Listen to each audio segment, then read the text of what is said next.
Hey there, I'm Brianna Hodges.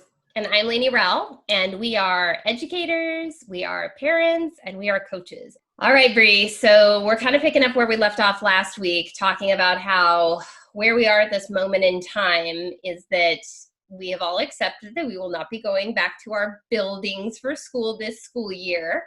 And I think we're also getting to the point where we're thinking, the fall will look different. I think we're all at a point of kind of accepting that. What it exactly looks like, we don't know, but we are starting to get some recommendations for reopenings, which is kind of interesting.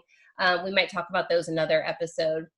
But let's start off like we normally do. I'm going to start off with my sweet and sour, and then I look forward to hearing your sweet and sour. So today is Tuesday, and Tuesdays are a pretty good day. Mondays are a very, very hard day. I don't know about you, but I have pretty much back-to-back meetings, and I have also the heaviest amount of work for my kids in school. Like that's when all the assignments get released. And it was like super stressing me out. So I have to say my kids go to an amazing school, and I was so grateful that I reached out to my daughter's teacher, who actually at the moment is our principal because our teacher is unfortunately out sick. But our principal, I reached out and I said, you know what, the releasing of assignments on Monday is kind of a killer. I can't really provide any support. And God bless this woman. For this week, at least, she's trying it. She had released it on Saturday, and it was life-changing. And I mean, I actually spent a bit of Mother's Day, which, by the way, happy Mother's Day. I actually spent a bit of Mother's Day going through homework. And you'd think that would be maybe not the ideal way to spend Mother's Day, but to have it be so relaxed and actually the lowered anxiety, the time to really enjoy reading a book together rather than we have to hurry up because I have to get this done. That was really important to me. So I don't know how it's going for you, but we're getting through. How about for you? What's your sweet and sour? I definitely feel like there's a lot of sour that's happening right now for sure. I think that it's almost kind of in that same vein, right? Where at the very beginning of this, we felt that uneasiness because there really weren't, there wasn't a lot of finality or guidelines or anything that was happening. Like it was just kind of this, weird moment where we were kind of like floating in orbit and really not sure where to go. And I think that what we're seeing happen a lot, at least in what we're feeling in my household, is this, okay, buildings are closed. We still have assignments that are going on, but at the same time, like it's almost this, how much longer is this going to last, right? Like it's this, where's the end in sight? What does this look like? And even, we feel it as adults. I feel it with all of the educators that I'm working with. We don't have answers. And that I think is almost even compounded as parents whenever our kids are asking us for the answers, and we don't have those either. And so, it's just that weight on your shoulders right now of, how much longer can we do this? What does this look like? My kids are constantly asking me while I'm trying to work for, how much longer are you going to be on this? And they want it like down to the minute, right? Of, 15 minutes on this email and 13 minutes on this, call or whatever. And that like really adds to my anxiety. And so I think it's just this unknown that we're all kind of thrown into.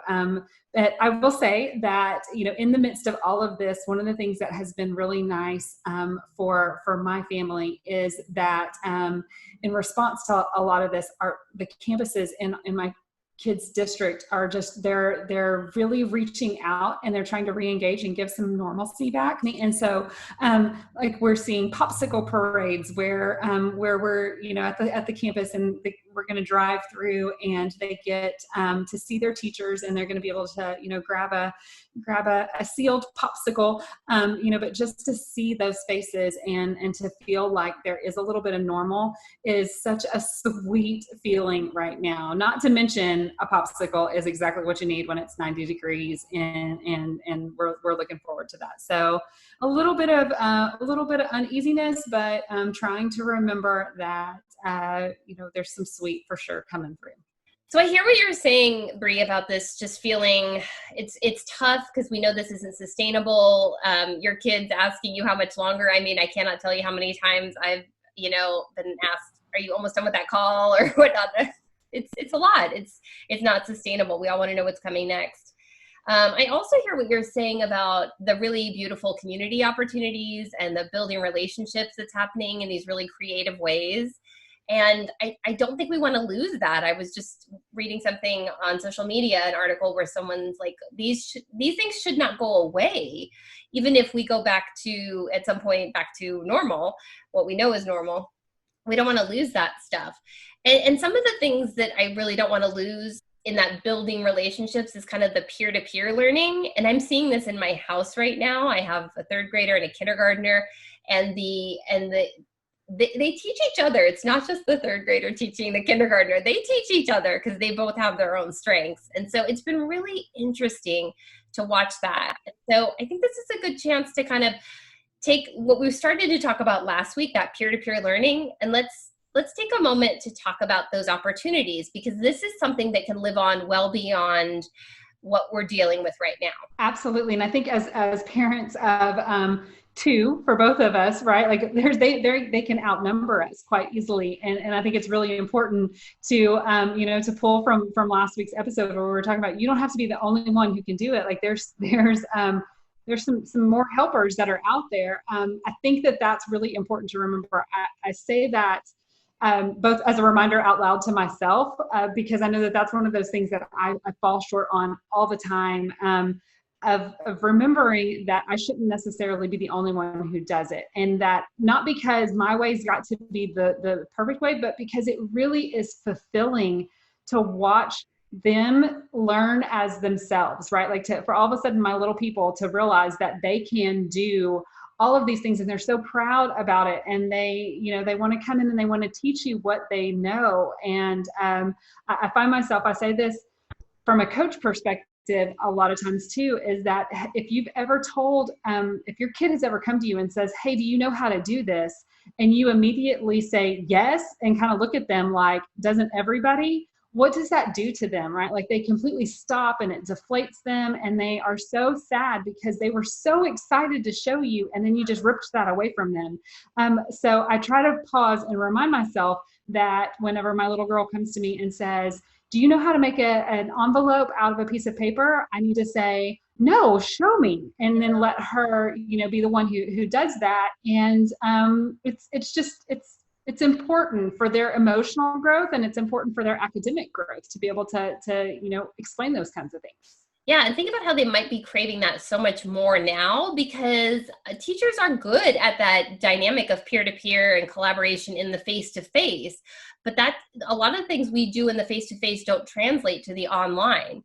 So I think let's make our tip for today talking about some specific strategies for building that peer-to-peer learning in the online space. And if you don't mind, I'm just going to kick it off and talk about what I talk about when I'm coaching teachers on this. And that is laying the foundation and how critical that is, because just like we do in the face-to-face, we have to establish norms, right? So if teachers haven't already done this, I would encourage them to involve their students as a community in establishing those norms. And so ask kids, what should we be doing in the online space? Not what should we not be doing, because that list just tends to get a little into how naughty could we be? We don't need to go down that road. Let's focus on what we should be doing. And so I think that when they help us develop those norms, they're going to be feeling so much more ownership towards it, that they're going to be so much more likely to not only follow those norms, but actually help you enforce those norms. So what do you think? Have you seen that in your experience? Absolutely. And I love that you say that, because right now, we are kind of starting to get into the wind down, right? Depending upon where you are in the country, if you're, here in Texas, we're starting to wind down with dismissal coming out at the end of May, and it's that perfect time to really give an audit of what's going on, and we have to remember that our students are the front line of that audit. We need to ask them, like, what worked well, what was something that you really appreciated, and remind them that doesn't necessarily need to be limited to academic content. It's really, really important, especially in this the newness of this kind of online opportunity to identify where those efforts need to be made versus the ones that maybe we put a whole lot into and then we realized that it didn't really matter much in the long run. And so I'm looking specifically at you secondary folks. Ask them how they preferred to get that information.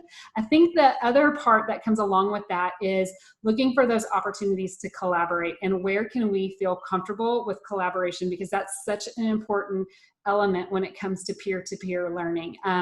It's one thing to say, okay, well, we're going to have a Zoom and everybody gets in on this, or we're going to have, a video chat, but we've got to remember that collaboration is so important. And that's really where the magic happens whenever kids get to work together, to bring their brain power together, as well as, to create new things, as well as an opportunity to pull each other up. And so, finding some of those ideas that are comfortable for you, looking within your school district, is that using Google Meet? Is that using chat rooms within specific, LMSs, or, discussion opportunities, or Flipgrid, or something like that, where you can create some kind of synchronous situations for your students, becomes really, really, really important.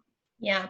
And it's so interesting. It just occurred to me, like, we've said this before, but we're on different timelines. So you're talking about winding down, and we are literally midpoint in our remote learning and our emergency remote learning experience, because we had school closures and then we still have 6 more weeks to go. And so we still have a long way. So when I'm thinking about building community, I tend to be thinking about how can we make sure that that's, if it wasn't happening before with the peer-to-peer learning, we need to start doing that now. And I actually love end of year for trying new things out.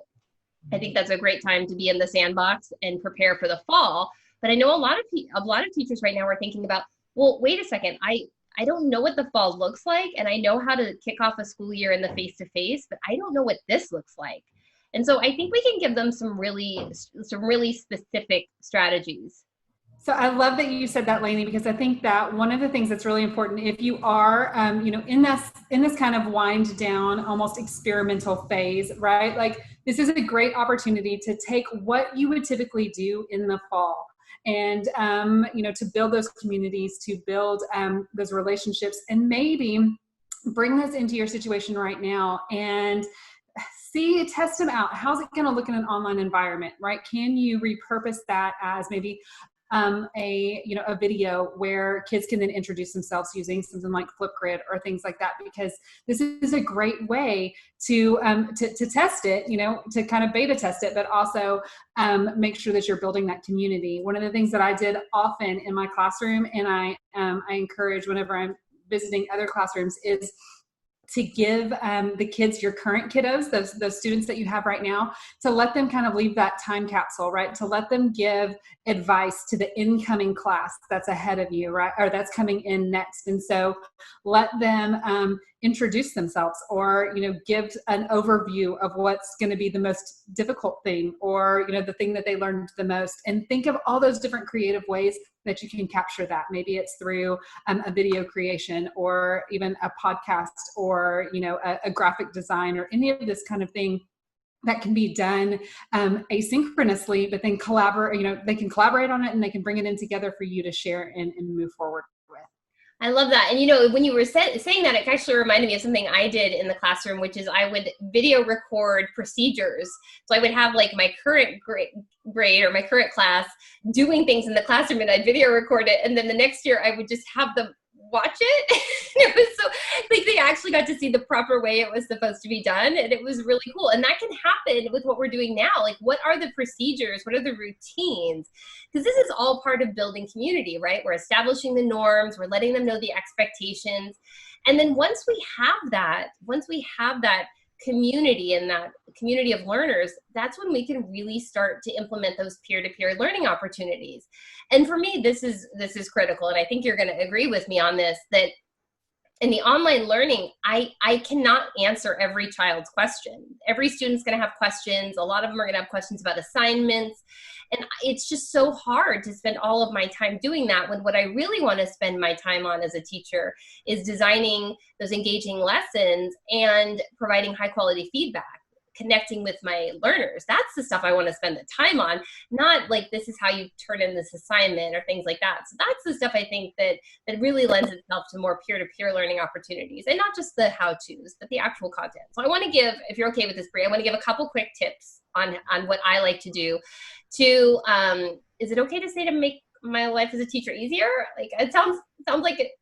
I think we kind of touched on this last time. It's for the sake of the learning community, but it has the added bonus of making my life easier. So one of the things is I like to have either an open discussion for each module, or in Google Classroom, you can actually have class comments on. And that way, when I post an assignment, and if anyone's confused, they can just add a comment to that assignment or in the discussion saying, like, I'm not quite sure how to do this. And when there's an opportunity for their peers to answer it, often they answer it before I could, which is like magical to me. And they sometimes understand the struggle way more than I do, because in my world, I just wrote the best assignment that's ever been written and with the best directions. And I don't understand how anyone could be lost. So it's, you know, we talked about this a little last time, you know, the person who just struggled with it is more likely to understand the challenges of the person who is still struggling with it.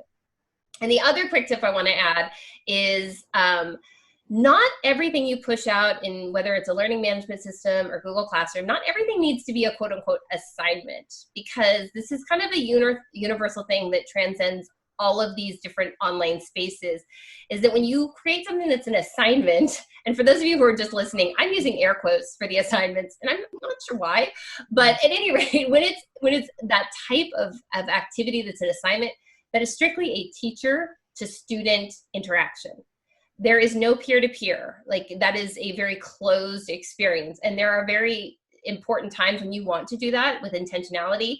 But then there are other times where, wouldn't it be great if I wasn't necessarily the one that had to review this, if I wasn't the only one giving feedback on this? What if I put it as in Google Classroom, you call it a question. In the learning management systems, you call it a discussion. But what if I post the activity that they're supposed to do in there, and that way there's full transparency and they can see each other's work? And I'm quite happy if they actually see someone else's work and make their work better. I have no problem with that. It will depend on the type of activity, but I don't know. What do you think about that? Is that crazy?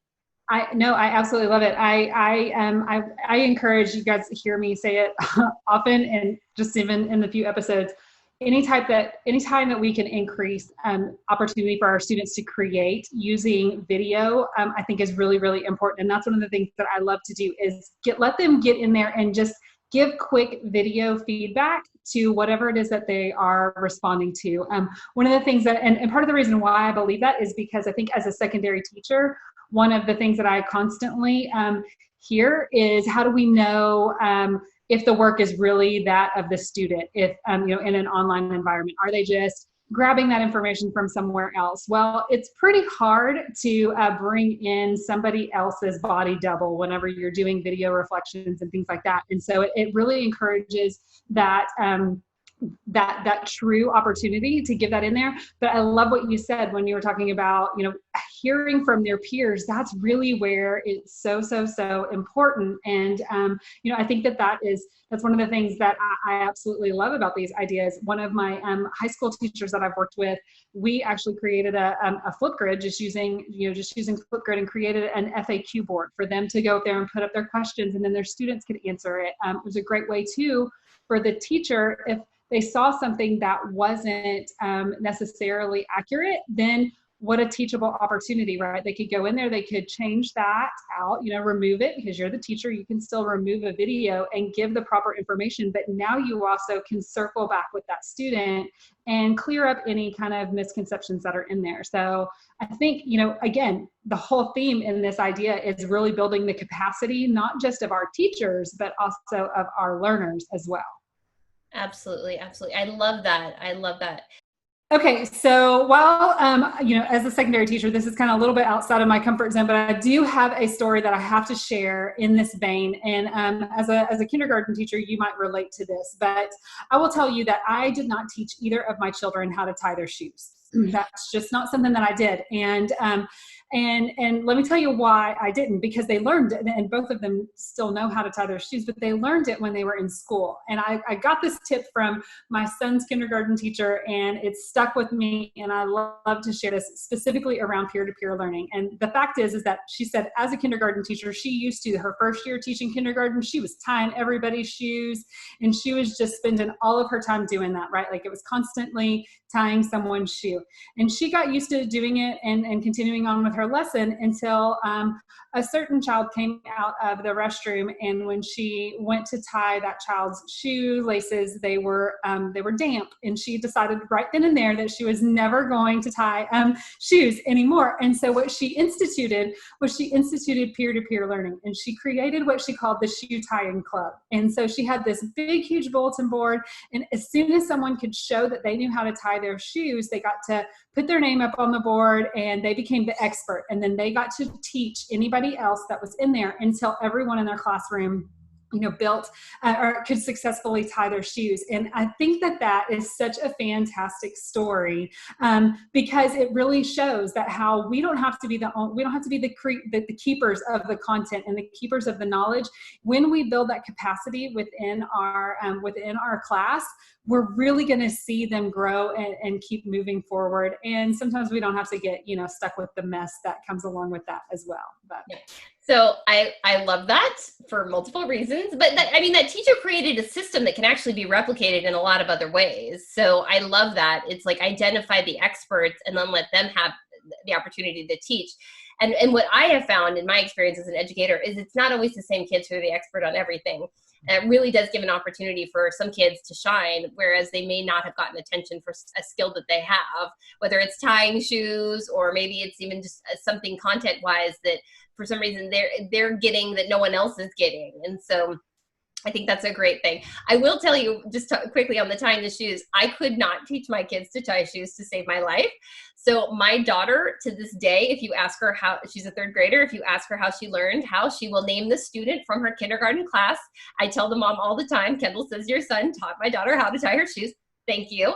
And for a while I joked with her, can he come by and teach my son? And then I ended up just finding a video tutorial that a dad had created with his kid. And that became, it's like tie your shoe like a ninja. And now that's my son does. He ties his shoe like a ninja. I love it. My kids, they both tie their shoes differently because they were in different classes. And so it's really interesting to see the influences that come in from it. But yeah, absolutely. I think it's such a fun way to remind ourselves that these really critical life skills that we will carry on with us forever, we don't have to be the one who teaches them to do that. There's other people out there who can help with that. There's so many beautiful, not even intended consequences of encouraging that peer-to-peer.